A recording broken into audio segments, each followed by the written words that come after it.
seeing people come back to more natural ways. My patients are frustrated with the results that they've been getting in their journey to reclaim their health. When it comes to emergency room and trauma, we're really leaders in the world. But when it comes to overall health, we're mostly managing our pain and suffering. There are definite medications, but they're not turning the condition around. They're allowing you to live as long as you can without that much pain and suffering. So people are forced to look for other ways to manage their health concerns.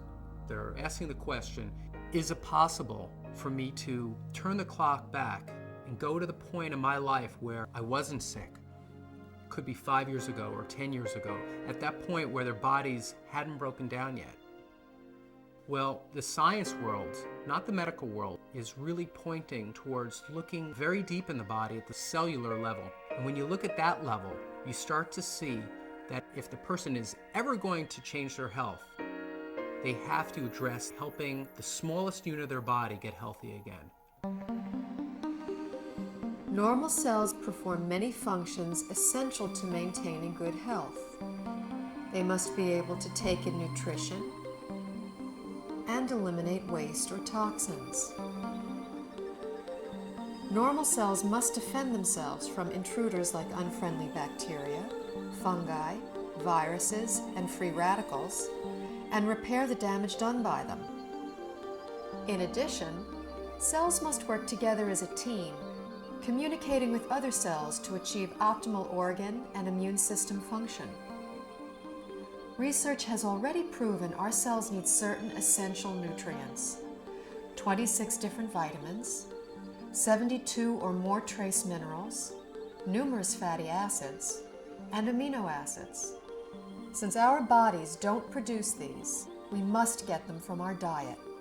Recently, scientists have discovered that there are at least 8 sugars, called monosaccharides, that our cells also need for optimal function.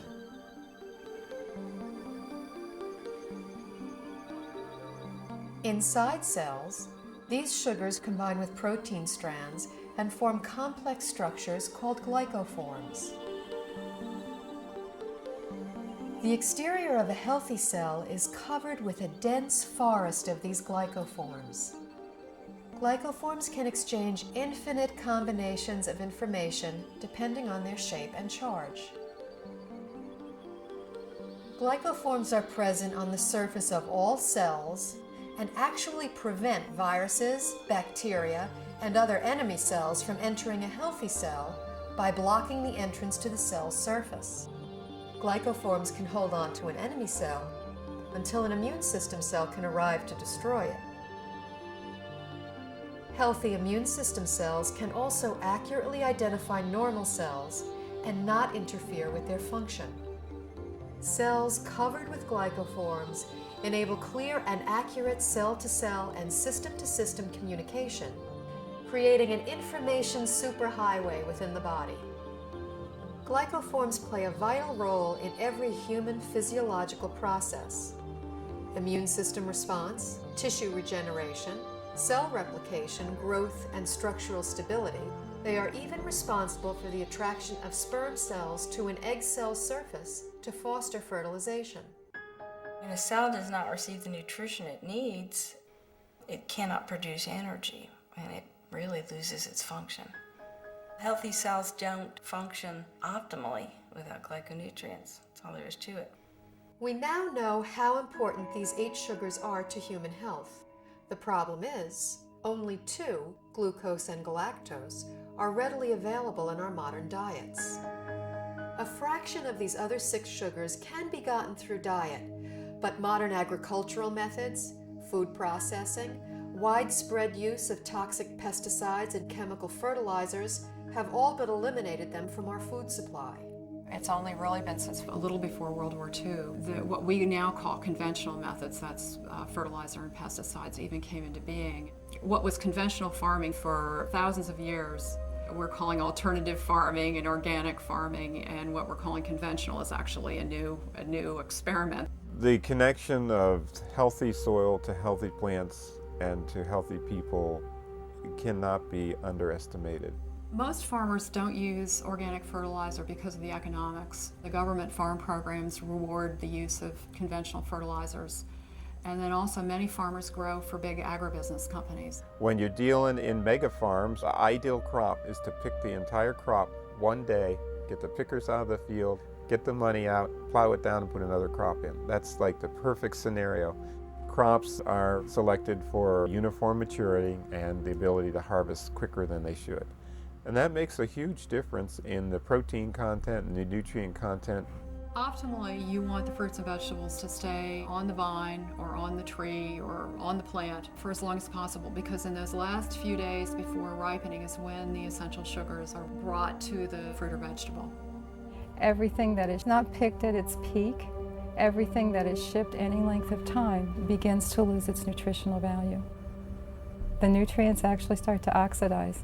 And once a vegetable turns a little brown or it's rusting, then it's going to cause free radical damage in your body.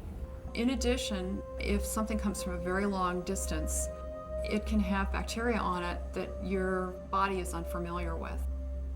Generally speaking, the organic produce is much healthier, has a higher nutrient rate than the commercially grown vegetable. This whole thing of organic versus conventional, there's so few people that eat organic. 95% of the fruits and vegetables that are grown are conventional, which means that only a few people are eating organic foods. What I have my patients do is eat as many fruits and vegetables as you can, wash them, and assume that you're getting about a third of their phytonutrient value. I compared nutritional content of food from 1982 with what statistics are for 1999. I was amazed at the nutrient decline in many fruits and vegetables. Overall, it was an average 25% decline in nutrition across the board.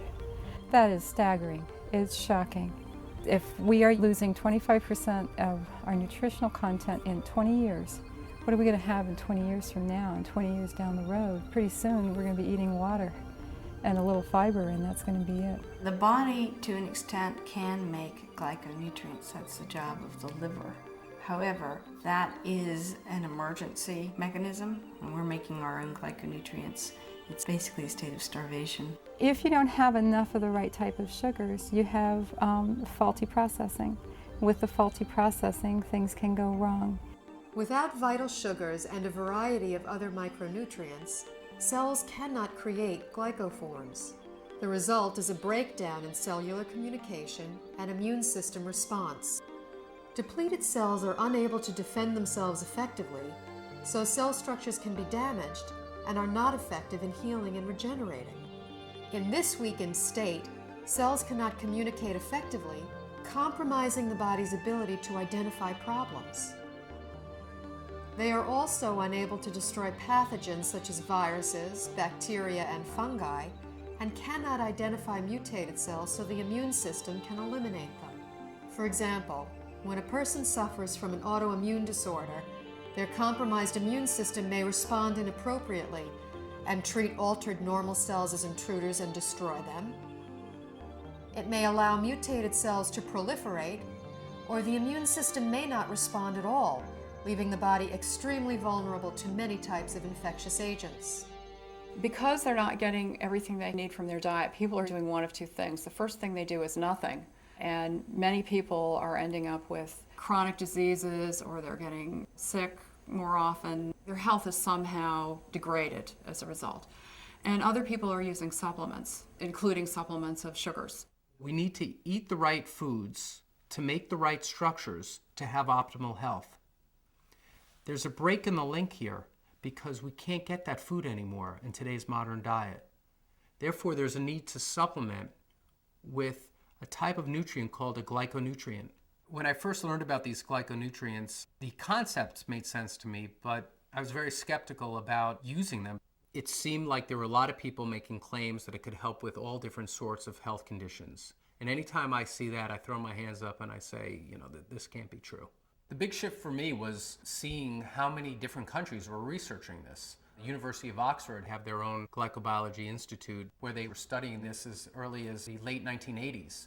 Countries all over the world, Japan, Germany, Switzerland, Finland, New Zealand, Australia were looking at these nutrients and their clinical application, as well as in the United States at Johns Hopkins, MIT, University of California, Irvine. Once I realized how crucial these supplements are for human health, I felt compelled to offer them to my patients in my practice. When I started with the patients with the most serious health challenges that I wouldn't be able to help previously, the results that started coming in were amazing. We just started to see people gain their health back. I had a difficult time getting through the day. I had very low energy, and I was not in very good health. I started on a glyconutritional program big time. Now I don't have a pain in my body. I don't have any restrictions on my capabilities. I feel younger than I was at age 69, and I'll be 79 in a matter of days. Since the time I was 17, I was always on medication and nothing was working. I just started to resign myself to being this sick adult. I took these glyconutrients and it's changed my life completely. I'm on a road of recovery where I feel I'm more alive than I've been in over 10 years. It was to the point where I prayed that if my pain doesn't go away, I just want to die. I went ahead and decided to start taking glyconutrients, and I was completely, within 3 weeks, pain-free. I can do it all again. I feel like it's been given back to me, and that's what I'm thankful for. These type of results I've never seen before in my practice and were exciting to say the least. I believe somewhere in the next 10 to 20 years that this will be in the curriculum of all training because it gets results. I, as a physician, am real excited about that. And I think that physicians in general should be fascinated from a scientific standpoint. After seeing so many dramatic results with the people that I've recommended this to, my approach to healthcare has changed fundamentally. I hope to see a paradigm shift in treatment in the future, where you have a truly integrative approach between traditional medical care and nutritional support. And this would ultimately give people not only a longer life, but a better quality of life.